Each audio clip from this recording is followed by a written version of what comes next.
자, 오늘은요, 긍휼히 여기고 회복시키시는 하나님이라는 제목을 갖고 함께 은혜를 나누고자 합니다.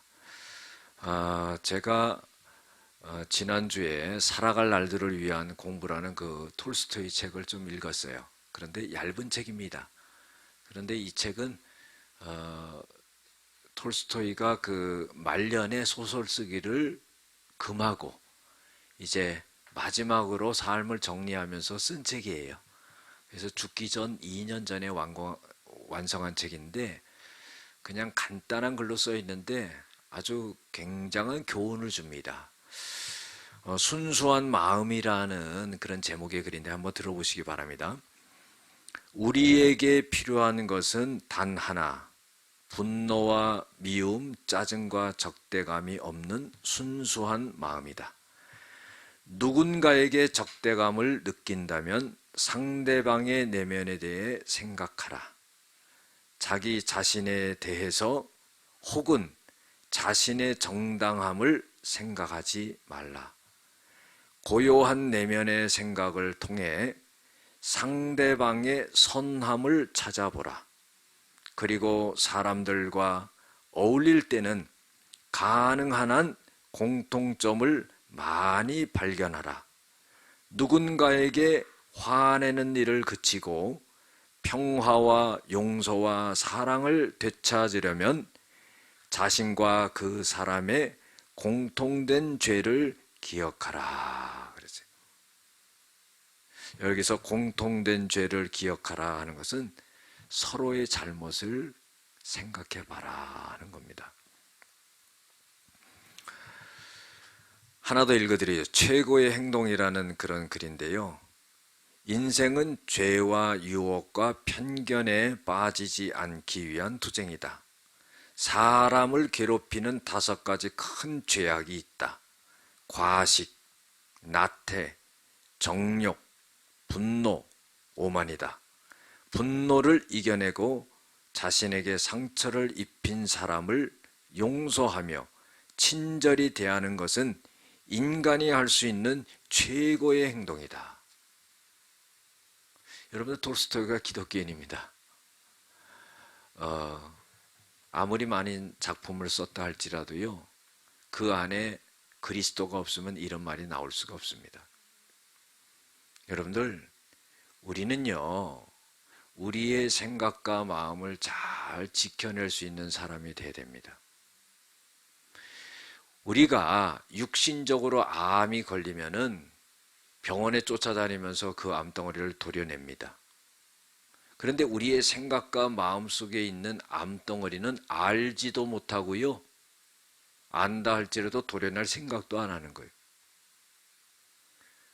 그러니까 육신적으로 죽어가는 것은 살리려고 애를 쓰는데 우리의 생각과 마음과 영적으로 죽어가는 그 암덩어리는 제거하려고 하지 않는다는 거예요. 여러분들, 우리 주님은요, 우리를 회복시키시기를 원하는 거예요. 사순절 기간에서 뒤에 플랜카드가 붙여있죠. 회복이라고.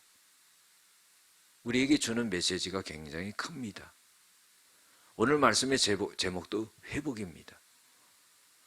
여러분들, 성경은요 66권으로 됐어요.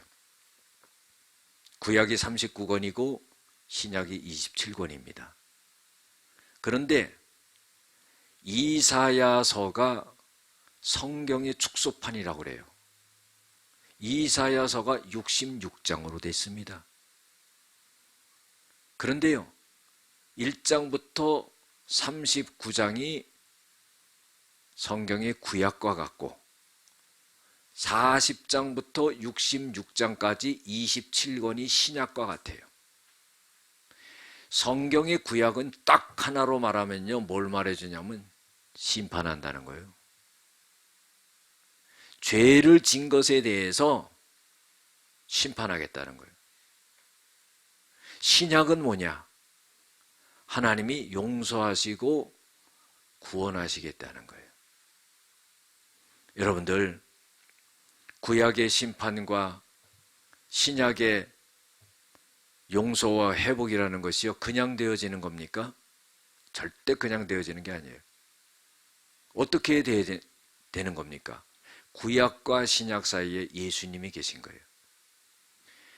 회개하고 죄를 자복하고 돌이킬 때 그때 용서가 있는 거예요. 그때 구원이 있다는 겁니다. 이 이사야서는요, 바로 그걸 말해주는 거예요. 39장까지는 왜 이렇게 말을 안 듣냐 이 말이에요. 소도 나귀도 다 자기 임자를 알고 말을 따르는데 너희들은 짐승보다 못하다는 겁니다. 1장부터 나오는 내용이에요. 계속 심판을 얘기합니다. 여러분들 그래도요 말을 안 듣는 거예요. 우리가 믿음이 있다는 것은요, 하나님의 말씀이 들려질 때 내 생각과 마음을 한순간에 딱 바꿔야 되는 거예요. 그게 마음의 결정이 되어 있어야 되는 겁니다. 내 생각과 내 마음이 있지만 하나님이 말씀하시면은 내 생각과 마음을 딱 접고 하나님의 말씀으로 딱 돌이켜야 되는 거예요. 이때 우리가 우리의 생각과 우리의 마음의 암덩어리를 도려내고 영적으로 회복할 수 있다는 겁니다. 여러분들 이거를 경험하지 않으면 안 돼요. 이것을 경험하는 사람은요, 기쁨으로 삽니다. 이것을 경험한 사람은요, 다른 차원에 살아요. 하나님의 은혜 가운데 사는 거예요. 오늘 말씀은요, 하나님께서 이스라엘 백성들을 불쌍히 여겨주겠다는 거예요. 감사한 거지요. 죄악을 저질렀던 이스라엘 백성들을 하나님 불쌍히 여겨준다는 거예요. 사람에게 불쌍히 여김을 받으면 비참한 겁니다. 여러분들 총 중에서 제일로 무서운 총이 무슨 총인지 알죠? 눈총. 영안이 열리시고 귀가 열리셨네요. 눈총이에요. 눈으로 쏘면은요 아주 무서워요. 사람 무시하면 어떻게 해요? 소닭 쳐다보시듯이 하지요. 소가요 닭 쳐다보는 모습을 보세요. 그렇죠? 사람을 그렇게 취급하는 거예요. 사람에게 불쌍히 여김을 받으면요 비참한 겁니다. 여러분들 우리는요 사람에게 불쌍히 여김을 받지 말아야 돼요. 하나님의 자녀로서요 하나님에게 불쌍히 여김을 받고 하나님에게 긍휼함을 받아야지요. 사람에게 비참하게 보이면 안 돼요. 왜 우리가 하나님의 자녀인데 사람에게 비참하게 보입니까? 하나님은요 회복을 시켜주시겠다는 거예요. 회복이라는 말은 얼마나 참 은혜스러운 말인지 몰라요. 이스라엘 백성들에게는 희년이라는 제도가 있어요. 50년이 되면 노예 생활에서도 재산도 다 원상복귀 하는 거예요. 원래 주인한테. 참 그거는 세계에서요 그런 법이 있는 나라가 없어. 성경에만 있는 거예요. 하나님의 나라에만 있는 거예요. 그 억울하고 다 뺏기고 다 잃어버렸던 것도요 50년이 되면 다 찾아. 이야 얼마나 참 감사한 일이야. 하나님이 회복시켜 준다는 거예요. 우리도 살아가면서 그러죠. 우리가 지금 처해 있는 상황 속에서 이거는 해결하지 못하고 이것 때문에 내 인생이 꺼졌고 이것 때문에 내가 죽고 이것 때문에 죽을 때까지 괴로워하고 이것 때문에 내가 살아갈 수 있는 힘이 없다. 여러분 그렇게 생각하지 마세요. 우리 하나님은요 내가 생각하는 그걸 회복시키겠다는 것. 불가능한 것, 할 수 없는 것, 내 능력으로 내 손을 떠난 거라 할지라도 하나님은요 그거를 회복시키겠다는 것. 우리가 하나님을 의지하고 하나님을 믿고 하나님을 바라보고 하나님을 의지할 때 하나님은요 얼마든지 하실 수 있는 거예요. 그래서 우리의 생각과 마음을 지키는 것이 너무나 중요합니다. 우리가 믿음만 가지면 된다고 생각하는데 아니에요. 목사님 믿음 가지면 구원받는 거 아닙니까? 맞아요. 믿음도 주셨지만은요 의지력도 주신 거예요. 의지적인 믿음이 필요해요. 여러분들, 내가 믿음 가졌다면 그 믿음이 단단하게 서 있습니까? 어떨 땐 또 무너지잖아요. 회의감이 들잖아요. 그때마다요, 우리가 의지력도 필요한 거예요. 그래서요, 하나님께서는 이스라엘 백성들을 회복시켜 주시겠다는 건데, 첫 번째로 오늘 8절 말씀에 보면은 하나님이 은혜와 구원을 베풀어 주신다 그랬어요. 여호와께서 이같이 이르시되 은혜의 때에 내가 너에게 응답하였고 구원의 날에 내가 너를 도왔다 하느니라 그랬어요. 이게 고린도후서 6장 2절에도 그대로 나옵니다. 이사야 선지자의 말을 인용해 가지고 사도 바울이 고린도후서 6장 2절에 그대로 나와요. 보라, 지금은 은혜 받을 만한 때요, 보라, 지금은 구원의 날이로다 그랬어요. 여러분들, 오늘 우리가요, 하나님의 은혜를 받기 위해 나온 거야. 참 살아가기가 힘들어. 하루를 생활하는 것도 힘들어요. 한 달을 이겨나가는 것도 힘들어요. 똑같은 일을 반복하면서 똑같은 상처와 어려움을 받고 부대끼며 살아가는 거 어려워요.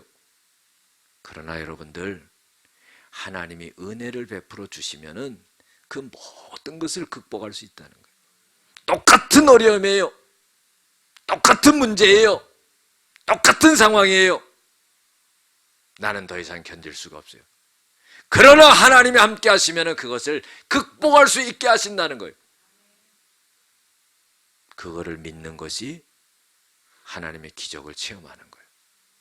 은혜라는 게 뭡니까? 우리가 스승의 은혜, 부모님의 은혜 그러잖아요. 깊은 사랑이에요. 이 은혜라는 건 깊은 사랑입니다. 값없이 주시는 하나님의 선물이 또 은혜예요. 그게 뭐예요?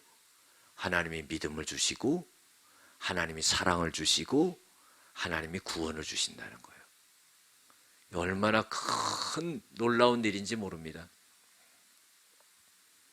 우리가요, 지금 이렇게 살아가니까 모르지만은요, 죽음 직전에 있으면은요, 심각한 일이 되는 거예요. 지금 먹고 사느라고 정신없이 뭐 다니고 그러잖아요. 우리의 삶이 그림자처럼 다니는 겁니다. 그런데요, 죽음 앞에 딱 놓이게 되면은요, 그때 정신이 번쩍 드는 거예요. 내 영혼은 어떻게 되나? 난 죽으면 어떻게 되나? 여러분들, 오늘 믿음을 갖고 있다면 그런 걱정이 없는 거예요. 오늘 하나님이 날 부르셔도 아무 걱정이 없어요. 염려가 없는 겁니다. 제가 가끔씩 말씀드리지만 우리 동기 목사님 지금 암이 걸려가지고 죽을 뻔했는데 수술하고 겨우 이제 살아계신데요. 여러분들, 목사님이니까 그런지 몰라도 담대하더라고요. 여러분들, 사나 죽으나 우리는 하나님 것이에요. 자기를 위해서 사는 자도 없고 자기를 위해서 죽는 자도 없도다. 우리는 사나 죽으나 하나님의 것이로다. 하나님께로부터 와서 하나님이 이 땅에 풀어놓고 살아라 하다가 때가 됐다, 가자, 그러면 가는 거. 어디로 가? 천국으로 가는 거죠. 지금은 그런 거 없지만 옛날에는요, 전부 나가서 놀았잖아요. 지금 다 PC방 가지만 옛날에는 뭐 구슬치기, 딱지치기, 뭐 팽이치기 막 밖에서 놀잖아요. 저도 어렸을 때 그냥 그렇게 놀았단 말이에요. 노는 줄로 믿습니다. 그렇게 놀았는데 저녁 때가 돼서 해가 뉘엿뉘엿지면요, 동네에 엄마들이요, 이름을 불러제껴요. 막 이름을, 그때 무슨 핸드폰이 있어요. 이름을 막 불러요. 자기 아들 이름 부르는 거예요. 엄마 소리가 들으면 이제 주섬주섬 이제 다 정리하고 이제 들어가는 거죠. 우리도 마찬가지예요. 하나님이 오라 그러면 가는 거예요. 준비가 돼 있어야 돼. 그는 뭐냐면은 우리가 믿음으로 잘 준비해서 하나님이 우리에게 은혜를 주신 그 믿음, 그 구원을 잃어버리지 말고 잘 간직해야 된다는 거예요. 이스라엘 백성들은 바벨론에 70년의 포로로 있었지만은 하나님께서 내가 이제 때가 찼으니까 너희들을 불쌍히 여겨서 너희들에게 은혜를 베풀어서 너희들을 이제 돌아오게 한다는 거예요. 이게 얼마나 감사한 일입니까? 두 번째로는 뭐냐면은 9절과 10절에 보면은 하나님이 이스라엘 백성들을 해방시켜 주시고요, 보호해 주신다는 거예요. 이 해방이라는 것은 무척 기쁜 일이지요. 이스라엘 백성들은 구약에 보면 애굽에서 400년에 또 430년이라고도 표현하지요. 400년 이상을 노예 생활한 거예요. 여러분들 400년 노예 생활하면요, 민족이 없어지고 언어가 없어지고 문화가 없어지고 없어지는 거다. 그런데 400년 종살이하고도 그 민족이 지금까지 존재해. 아, 놀랍지요. 이거는 하나님의 역사가 아니고서는 말할 수 없는 겁니다. 하나님은 이스라엘 백성이 400년을 종살이해도 거기다 해방시켜서 그 민족을 유지해 주는 거예요. 바벨론에 70년의 포로로 있었지만은 하나님이 70년의 세월이 지나는 동안도 이스라엘 백성과 언어와 문화를 없애지 않은 거예요.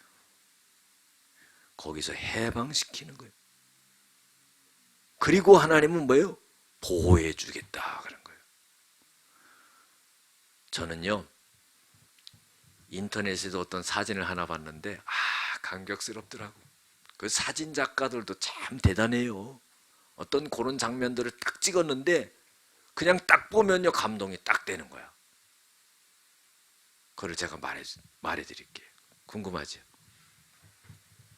비가 막 쏟아져요. 비가 쏟아지는데 암탉이요, 날개를 딱 펴고 있으니까 병아리들이 그 안에 다 들어가 있어. 이야, 저걸 어떻게 저렇게 찍었을까? 그 작품 찍기 위해서요, 병아리들한테, 그 암탉한테 얼마나 그냥 부탁을 한다고 되겠어요? 그런 장면이 딱 만들어져야 되는데 어떻게 보면 일평생 한 번 그 장면이 딱 올지도 몰라. 근데 그걸 딱 찍은 거야. 너무나 감동스럽더라고. 새끼들은 걱정 없어. 그냥 그 밑에 가서 쉬고 있는 거예요. 애미는 그냥 눈을 벌썩 뜨고 그냥 비를 다 맞고 있는 거예요. 하나님이 우리를 그렇게 보호하고 계신다는 거예요. 여러분들, 영적인 눈을 뜨고 보면은요, 내가 그 주님의 날개 그늘 아래 있다는 것을 아는 거예요. 그걸 모르고 살면 안 된다는 겁니다. 하루를 살아도요, 하나님의 함께 하신가, 하나님의 역사하신가, 하나님이 도와주심을 우리가 알잖아요. 하나님이요, 해방시키고 보호하신다 그랬어요. 내가 너를 잡혀있는 자에게서 나오게 하고 흑암에 있는 자에게서 나타나게 하리라. 길에서 먹겠고 헐벗은 산에서 그들의 풀밭이 있고 줄이거나 목마르지 아니할 것이요, 더위와 볕이 그들을 상하지 않게 하고 그들을 긍휼히 여기는 하나님이 그들을 이끌 때 샘물의 근원으로 인도할 것이다.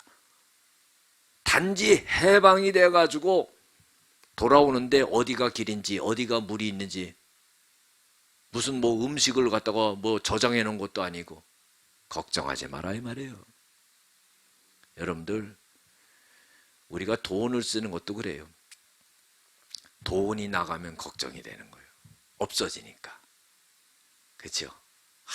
참 두려워합니다. 지금 코로나 시대는. 그런데요, 그렇게 생각하지 마세요. 하나님이 다 쓸 것을 주세요. 우리가요, 샘물을 길어 올리는 사람이요, 조금 고여있는 그 샘물을 길어 올리면서 야, 요거 퍼내면은 다 말라버리겠구나. 푸면서 걱정한다면 그거 어떻게 샘물을 푸겠어요?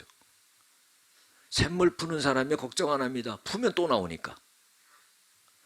우리가요, 하나님의 뜻대로 물질을 사용하고 하나님의 뜻대로 내 건강을 사용하고 했을 때 하나님이 다 공급해주고 채워주시는 그런 역사가 일어나요. 놀랍죠? 이것이 뭐냐면은 포로에서 해방돼서 돌아오는데 먹을 물이 없을 것 같은데 하나님께서는 샘물의 근원이 있는 데로 인도하겠다. 어디서 그냥 조금 나오는 샘물이 아니라 샘물의 원천으로 인도해서 먹게 하겠다는 거예요. 먹을 걸 주겠다는 거예요. 적군들이 오면은 그걸 막아주겠다는 겁니다. 아무 준비도 안 됐는데, 아무 준비도 안 된 그런 이스라엘 백성들에게 하나님께서는 해방과 함께 돌아올 때 모든 것을 보호해 주겠다는 거예요. 여러분들, 우리 성령님이 우리를 그렇게 인도하고 계시는 거예요. 그래서요, 여러분들이 성령의 음성을 조금 들으면서 살아가시면 좋을 것 같아요. 성령의 음성을 듣는다고 그러니까 뭐 귀 속에다가 아무개야 뭐 이렇게 말하는 게 아니라 영적으로 마음속에 들려오는 음성이지요. 그거를요, 민감하게 안테나를 세우고 있다면은, 영적인 민감하게 안테나를 세우고 있다면 그걸 듣는 거예요. 이런 상황에서 들려오는 소리가 있어요. 저런 상황에서 들려오는 소리가 있어요. 여러분들, 그런 걸 들을 수 있어야 돼요. 더 정확하게는요, 그게 마음속에 들려오지만은 이것이 정말 맞을까 틀릴까를 생각하면은 하나님의 말씀이 또 말씀의 거울에 비춰주게 돼요. 그래서 정확함을 알 수가 있죠. 세 번째로는요, 하나님은 길을 열어서 돌아오게 하는데 잘 인도해 주신다는 거예요. 여러분들, 예수님께서 요한복음 14장 6절에도 뭐라고 말씀하셨습니까? 내가 곧 길이요 진리요 생명이니 나로 말미암지 않고는 아버지께로 올 자가 없느니라. 아, 길이 중요하지요. 여러분들, 길 잘못 가면은요 큰일 납니다. 그래서 남자들은요 두 여자의 말을 잘 들어야 돼. 하나는 마누라 말 잘 들어야 돼. 부인 말을 잘 들어야 돼. 두 번째로는 뭐냐면은 내비게이션 아가씨 말을 잘 들어야 돼. 딴 길로 가면 큰일 나. 그렇죠? 잘 들어야 돼요. 옛날에 한번 내비 없을 때 한번 생각해 보세요. 차마다 그냥 지도책 펴놓고 가다가 밤에 상갓집 차 시골에 가면 또 지도책도 찾지도 못해요. 얼마나 힘들어요. 지금은 지도만 딱 찍으면은요, 아가씨가 나와서 100m 앞에 우회전, 좌회전. 또 몇 시간 운전하면요, 친절하게요, 오래 운전하셨습니다. 조금 쉬다 가세요. 아주 친절해요. 여러분들, 그 말 들어야 되는 겁니다. 하나님이 우리를 인도하세요. 그래서 성령이 우리를 인도하시는데 그 성령님이 보혜사라고 그러잖아요. 닉네임이 보혜사예요. 별명이 보혜사예요. 그 보혜사라는 건 뭐냐? 우리를 보호하시고, 우리를 은혜를 내려주시고, 스승사, 우리를 가르쳐 주시고, 영적으로 우리를 쫙 가이드해 주는 거예요. 내비게이션 없어도 돼요. 사실 성령님이 좌회전이다, 우회전이다. 그렇죠? 우리 인생의 길을 그렇게 인도해 주신다는 거예요. 그러니까 포로에서 해방돼 가지고 그 길을 오면서 어디가 길인지 한 번도 가보지 못한 70년 동안 밟지 않았던 길을 하나님이 산의 길을 내고 들의 길을 내고 큰 대로를 내 가지고 그 백성들을 전부 돌아오게 했다는 거예요. 이게 뭡니까? 하나님의 능력이에요. 여러분들, 우리는요 그 하나님의 무궁한 능력을 믿는 자들이 돼야 돼요. 저는 가끔씩 그런 생각을 해봅니다. 하나님이 온 우주 만물을 말씀으로 만드셨다는 걸 보면서, 이야, 못하실 것이 없는 분이구나. 여러분, 그런 생각 안 해봅니까? 하나님이 온 우주 만물을 다 만들었다고 믿으면서 내 앞에 있는 조그만 문제를 갖고는 이거는 불가능해 이러고 있어요. 그러면 하나님이 뭐라고 그러신 줄 알아요? 그래, 네가 마음 먹고 입으로 내뱉은 그 말을 내가 듣고 그대로 해줄게. 그래. 불가능하다는 거, 그래, 네가 나를 불가능하다고 말했으니까 내가 그대로 해줄게. 그래. 가난한 집에서요 열심히 공부하고 대학을 붙었어요. 그런데 공부를 하면서 무슨 생각을 하냐면요, 야, 내가 이렇게 열심히 공부할 필요가 있을까? 대학을 붙어도 등록금이 없는데, 우리 부모가 등록금을 못 대주는데 내가 이렇게 열심히 해서 붙으면 뭐하나? 여러분, 그런 생각을 가진 사람이 있는 반면에요, 나는 내가 열심히만 공부해서 붙기만 하면 돼. 부모님이 꼬든 빌려오든 대출을 받든 알아서 하겠지.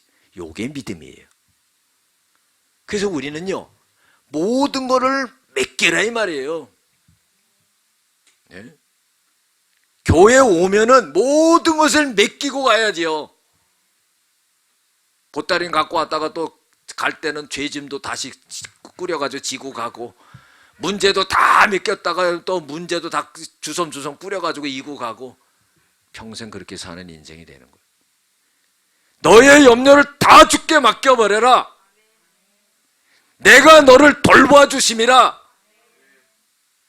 영적인 문제도, 물질의 문제도, 건강의 문제도, 내 마음의 고민의 문제도, 우울증의 문제도, 정신적인 문제도, 인간관계의 문제도, 부부의 문제도 다 맡겨버려라 이 말이에요. 오늘 이 자리에 와서는 다 내려놓고 가야 되는 겁니다.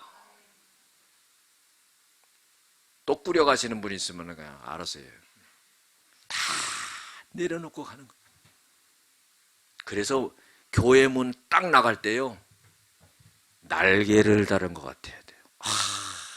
너무나 이 마음이 기뻐가지고 내가 공중에 날개를 달고 이 날아가는 것 같아. 이거를 못 느끼면 믿음 생활 헛하는 거예요.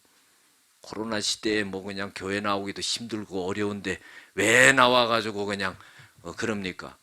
하나님 앞에 나오면은요, 하나님 우리의 길이 되시고 우리를 인도하시고 모든 것을 책임져 주신다는 그런 믿음을 갖고 가야 돼. 예수님의 공생의 기간에 뭐라고 그랬어요?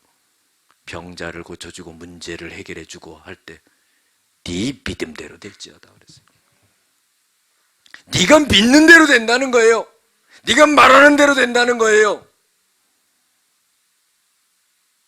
그게 있어야지요. 에?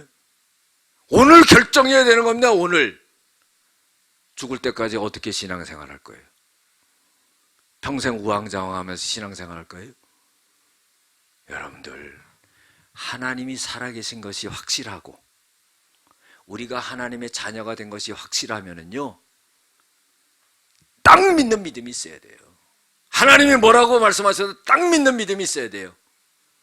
하나님이 이스라엘 백성들을 해방해서 길을 내셔서 보호하시고 인도하신다, 그 믿음을 딱 갖는 거예요. 그래서 11절 12절에 보면은 내가 나의 모든 산을 길로 삼고, 그 산길이요, 어디로 가야지 길인지 몰라요. 근데 그 산들을 전부 길을 내신다는 거예요. 나의 대로를 도드리니, 큰 길을 낸다는 거예요. 상상도 못하죠. 어떤 사람은 먼 곳에서, 어떤 사람은 북쪽과 서쪽에서, 어떤 사람은 시내에서 오리라. 길도 없는 것 같았는데 하나님이 길을 쫙 뚫어보니까 어떻게 알고 그 길을 다 따라가지고 예루살렘으로 다 귀환하는 거예요. 여러분들, 사람의 상상을 초월하는 게 하나님이 일하시는 거예요.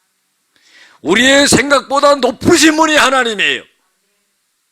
우리가 다니는 길보다 높은 길을 다니시는 분이 하나님이에요. 우리의 능력보다 상상할 수 없는 능력을 갖고 계신 분이 하나님이에요. 얼마나 든든합니까? 여러분, 믿음 생활한다는 건 자신감이 있어야 돼요. 따라해보세요. 교만하지 않는 당당함이 있어야 된다. 예수 믿는 사람 비굴하게 막 그러지 마세요. 내 아버지 하나님이 계신데요, 교만하지 않고 당당함이 있어야 돼요. 또 따라해보세요. 비굴하지 않는 겸손함이 있어야 된다. 비굴하지 마세요. 그러면서도 겸손한 모습으로. 멋지지요. 칼도요, 한 날만 있으면 전쟁에 나가서 죽을 수도 있어. 양날을 가져야 돼. 그렇죠? 그런 믿음을 가져야 됩니다. 하나님이 다 돌아오게 한다. 마지막으로 13절에 보면은요, 하나님의 위로와 긍휼과, 하나님의 위로와 긍휼이 있어서 기뻐하고 즐거워하라 그런 거예요. 사랑하는 성도 여러분, 포로 생활 70년을 하면서 거기서 해방됐는데 그 마음이 어떻겠어요? 우리나라가 일제 36년 치하에서 식민지 생활하다가요, 해방됐을 때 전부 그냥 뛰어나와가지고 그냥 만세를 부르고 나라적으로 그렇게 기뻤던 일이 있겠습니까? 완전한 해방인데 이스라엘 백성도요, 우리나라보다 2배로 많은 시간을 바벨론에 종살이 했는데 거기에 풀려 나온 거예요. 그러니 얼마나 기쁘겠어요. 즐거운 거지요. 거기에는요, 하나님의 위로와 하나님의 긍휼함이 있었다는 겁니다. 여러분들, 우리가 항상 하나님의 위로를 받고 사는 사람들이에요. 미국에요, 리젤이라고 하는 소녀가 있습니다.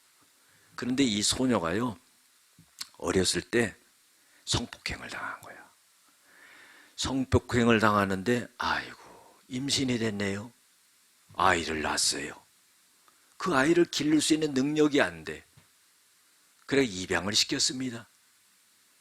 그리고 나서 잊어버렸지요.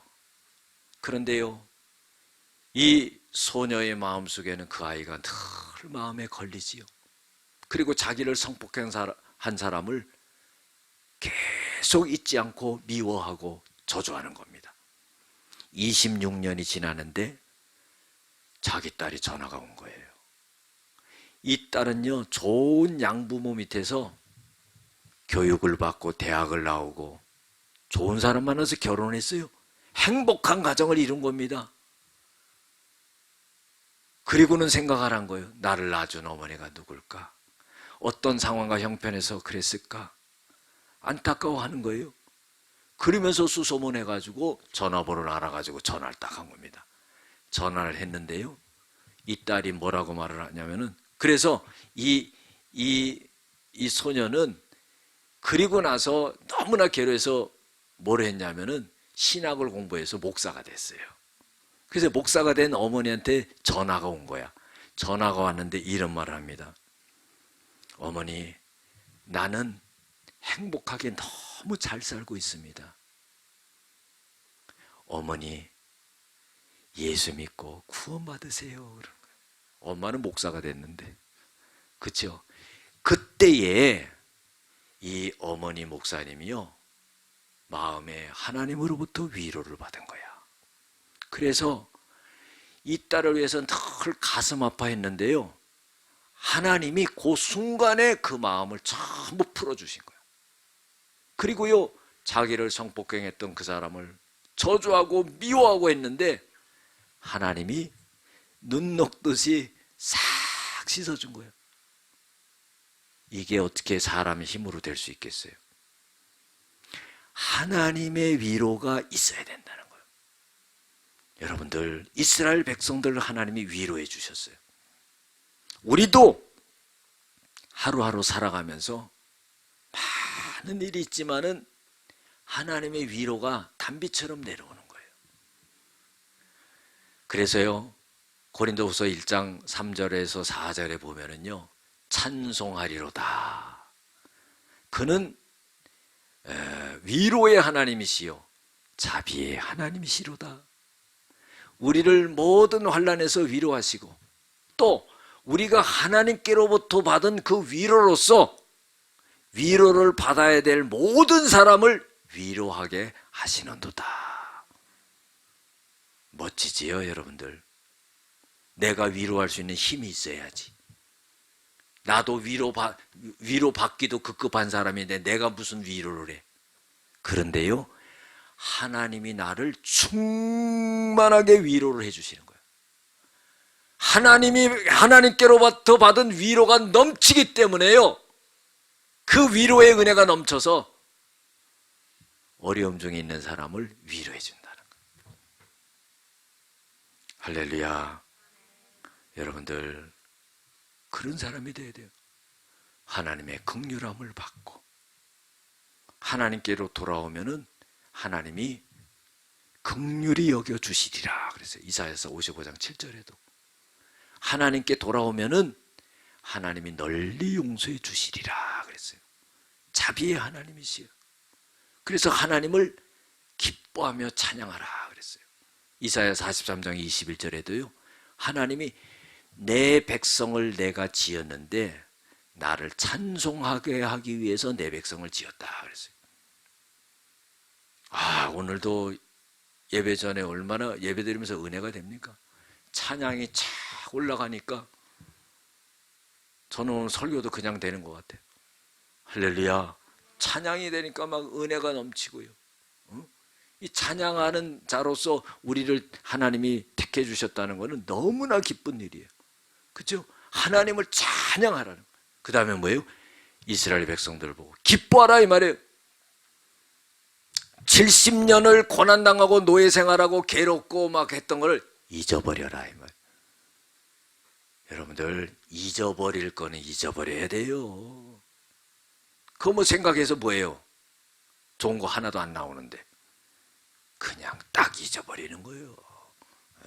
저 사람이 나한테 한마디 한 말 갖고요 한 달 동안 잠을 못 자. 그럼 자기 죽는 거지. 그 사람 잠 잘 잡니다. 코도 골고 잘 자. 잊어버려 그거. 그렇죠? 하나님께 맡기고 잊어버려요. 그리고 하나님 뭐예요? 너 고민하고 괴로워하지 말고 기쁘게 살아라 그런 거예요. 여러분들 시간 금세 갑니다. 우리 죽을 때 금세 돌아와요. 그러면요 지금부터 기쁘게 살아야지. 하나님 안에 있는데 못 기쁠 게 어디 있어? 행복하지 못할 게 어디 있어? 아니 밥을 못 먹어요? 뭐 누워 잘 곳이 없어요. 입을 옷이 없어요. 밥 못 드시는 분 있으면 저희 집에 오세요. 같이 먹게. 숟가락 한 장 더 얹어가지고. 얼마나 기뻐요. 사실 우리 지금 사는 거에 부족함이 없는 거예요. 욕심을 부리니까 또 돈이 더 필요하고 그러지요. 그렇지 않아요. 못 먹고 못 살던 보릿고개 생각해 보세요. 나도 그 시대는 아니지만, 그렇죠? 애들이 막 배고파서 막 울면서 막 배를 쥐어잡고 그런 걸 생각해 보세요. 가슴 아프죠. 그런 시대 아니잖아요. 우리가 사는데 지장 없어요. 그러니까 기뻐해야 돼. 여러분들 느헤미야 8장 10절에 귀한 말씀이 있습니다. 에스라 선지자가요 이스라엘 백성들에게 뭐라고 말하냐면은 여호와로 인하여 기뻐하는 것이 너희의 힘이라. 하나님으로 인해서 기뻐하는 것이 너희의 힘이 된다는 거예요. 우리가요 하나님께 영광을 돌리고 하나님을 기쁘시게 해드리고 우리도 기쁘게 살아가야 돼요. 사실 보세요. 어떤 사람이 제일 아름답습니까? 물론 뭐 사랑하는 사람 뭐 여러 가지 있겠지만은 딱 쳐다봤을 때 기쁘게 사는 사람. 다 같이 고생하고 어려워 힘들어요. 그러나 기뻐요. 우리 안에 예수님이 계시기 때문에 기쁜 거예요. 그걸 놓쳐서는 안 됩니다. 하나님이 가장 귀하게 주신 그 기쁨을 잃어버리고 놓쳐버리고 고민과 문제만 붙들고 괴로워하고 있는 거예요. 주저앉아서. 그건 어리석은 거죠. 우리에게 이미 주신 겁니다. 여러분들 하나님이 우리를 긍휼히 여기십니다. 하나님은 우리의 모든 것을 회복시키실 거예요. 기도하시겠습니다. 은혜와 사랑이 많으신 아버지 하나님 감사합니다. 부족하고 연약한 자들, 죄악된 자들을 불러서 우리의 죄를 용서하시고 우리의 삶의 모든 문제를 내려놓고 하나님이 우리를 긍휼히 여기시며 모든 걸 회복시킨다는 그런 하나님의 메시지를 들을 수 있게 하신 것을 감사합니다. 우리가 그것을 믿게 하시고 우리의 삶 속에 하나님 모든 회복과 축복이 있게 도와주시옵소서. 예수님의 이름으로 기도드렸습니다. 아멘.